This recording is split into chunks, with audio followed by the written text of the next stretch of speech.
দেখেন ভাই, দেখেন এই বন্ধ হালাই কি কয়।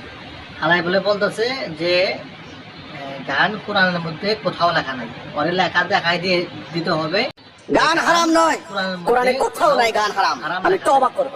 তোমরা অন্য একটা আয়াতকে টুইস্ট করে তোমরা বলে দিলে এটা হচ্ছে গান হারাম। ওই আয়াত লাহু আল হাদিস, লাহু আল হাদিসের অর্থ কি গান হারাম? অসার কথা, অসার অনর্থক অহেতু গল্প গুজব, এটার নাম লাহু আল হাদিস। তোমরা এটাকে বলে দিয়ে গানে হারাম। আমি বলেছি না, মক্কার ওই সমাজেও গান ছিল, রাসূলকেও গান শোনানো হয়েছে।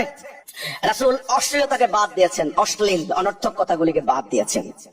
যেই কথায়, যেই গানে অশ্লীলতার বিস্তার ঘটায়, অনৈক্যের সৃষ্টি করে, হিংসা হানাহানির বিভেদের সৃষ্টি করে, সেই কথা, সেই গান, সেই সঙ্গীত, এগুলিই হারাম। তোমরা আমার এই কথাকে টুইস্ট করে মানুষের সামনে প্রচার করে দিলে কি? নাউজুবিল্লাহ, নাউজুবিল্লাহ। হিজবুত তাওহীদ মানুষের ঈমান নষ্ট করতে দাঁড়িয়েছে। হিজবুত তাওহীদ কাফের, কাফের। এই দেখো, আল্লাহ গান হারাম করেছেন, হিজবুত তাওহীদ বলছে গান বাজনা জায়েজ।